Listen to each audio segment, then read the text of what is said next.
Hey, welcome back to the channel. Today we're going to be talking about this knife. Man, this is kind of knife that can it just gets you excited, guys. It just does. And it is a fantastic knife. It's a Cold Steel Marauder. And not only is this a great knife, it's one of the most affordable knives that you can get. It's a tremendous value. If you'd like to hear more about this knife and whether maybe it would fit into your stable of knives or not, go ahead and check out the video. Michael's boots. I'm not sure, but I will clean it anyway. Hey, welcome back to the Fortified Castle. Want to say hi to all my viewers. Bonjour, privet, guten tag, hola, ciao, and konnichiwa to my foreign viewers. And today we're going to be talking about this incredible knife. So this is a Cold Steel Marauder. The blade on this knife is 9 inches long. So it's one of those videos where it's just really hard to get the knife into the video. And then the overall length of this is about 14 1/8 inches. You can see it's a sub-hilt design, so that's when there's a finger choil below the hilt, sub-hilt, and your finger fits right in there. And man, this knife will get you in trouble, guys. This is a knife that gets you in trouble. So it's not cumbersome to hold this knife. It feels very light in your hand, meaning it's very easy to manipulate. This blade is not pulling down on my hand at all. It feels very comfortable. And when a big old knife is that easy to wield, that can get you in trouble, right? So you got to be really careful with this knife. They're really, really sharp. But let's just do a description on this knife first. Overall length 14 inches, 9 inches from the hilt to the tip of the blade.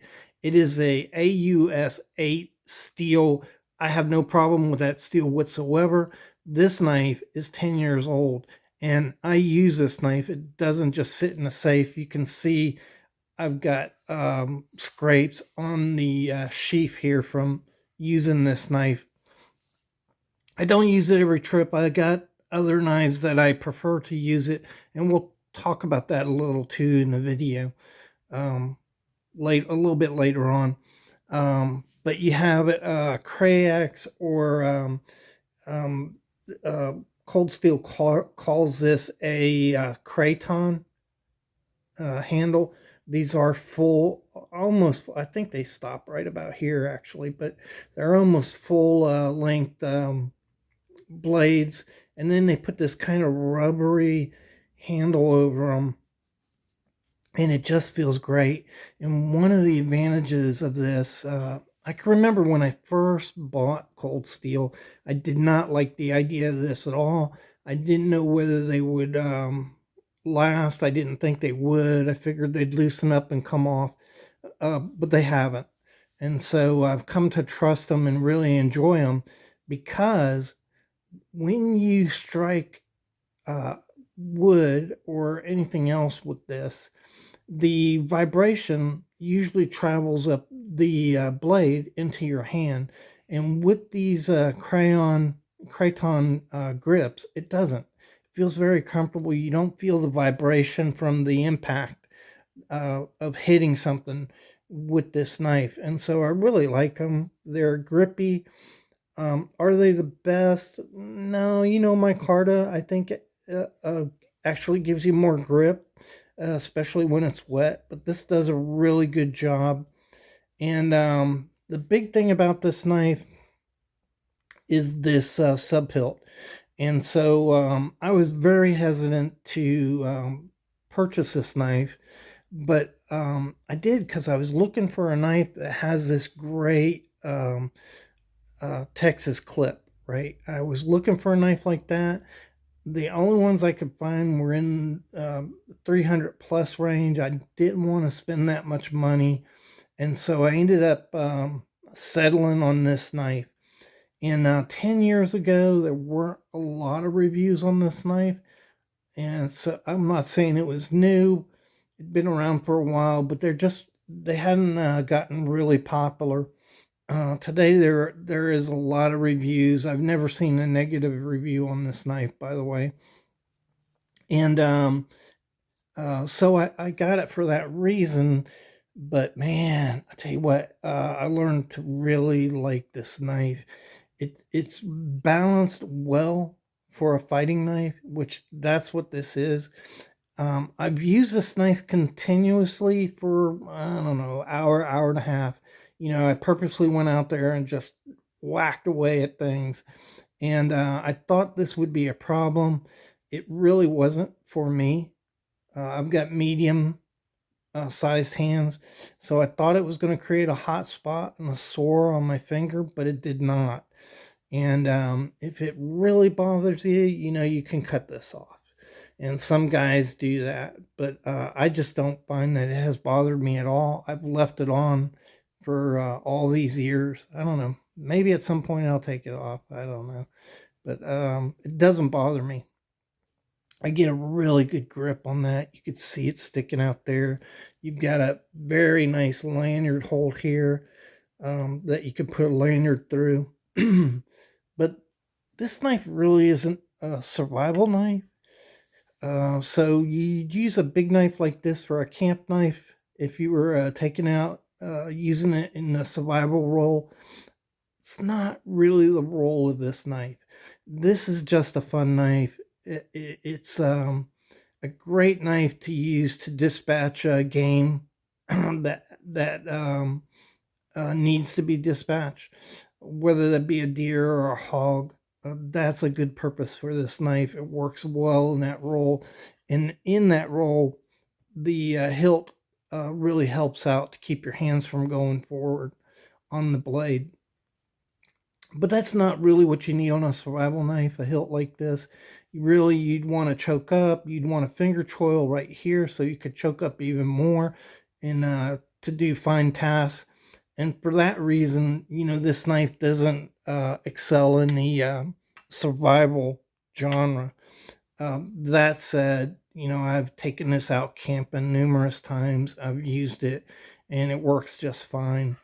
And the sheath is a thermoplastic sheath. It's not Kydex. Y'all probably are familiar with the cold steel sheaths. Generally, they're pretty good. I've never had a bad one. I have seen reviews where guys say it was a little loose here, but I've never had that problem with any of my cold steel knives. You hear it snap in there, and you hear it pop out. Holds it very securely, absolutely silent. It has this nylon, heavy duty nylon with a Velcro on the strap here to hold it on your belt. It's a little large, so it dangles down a little bit, which, I like. Maybe you won't, but you can take it off. So you got screws there. And if you don't like this, you could just take it off and put maybe a tech clamp there, to clamp onto your belt, or maybe even build a dangler for it if you'd prefer to have a dangler. It's got a clip right here, which I like to have on my knives. It's extra security. In this case, you really don't need it, but maybe you would damage a sheath or it could loosen up over time. This has never loosened up on me, but I like them. They could use a hole down here so that they would drain, but I really like these sheaths because of all the lash points. I've got a Trailmaster, and a lot of times I end up lashing it onto my pack with these lash points. And so, I appreciate the sheath a lot. I think they're good. And the biggest thing about this knife, guys, it's I saw today on Blade HQ, $79. I bought mine 10 years ago for 75. So in 10 years, the knife has gone up a couple dollars. And that is absolutely remarkable for what you get. A really fun knife. If you just want to go out and cut up and just have fun with your knife, it's also a useful knife. You know, if you want to take it out camping, it'll do the job. So let me let me zoom out here a little bit and have a little bit of fun. Okay. And let's just look at it compared to, that's a SOG fixation Bowie right there. This is a K-bar. That's a K-bar knife. This is a Bark River Survivor. That's an 8-inch blade on that Bark River Survivor. So that is a Schrade 181 UH. It has a 10-inch blade on it. And we'll do one more here. Give you my old Pakistani Bowie, Western Bowie there. This is a 10-inch blade on this.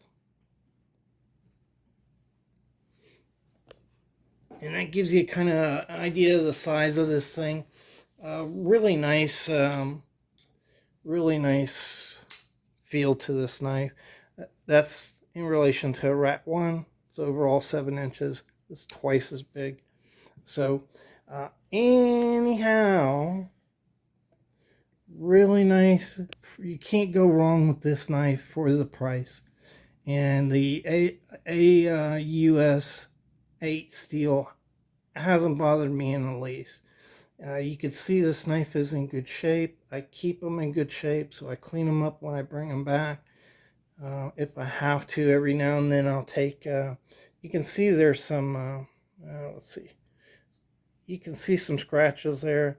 You know, I'll clean my knives up. I use triple-aught steel wool. Sometimes I'll hit it with sandpaper to clean it up and keep it looking good. You can see some scratches on there. They're minor though.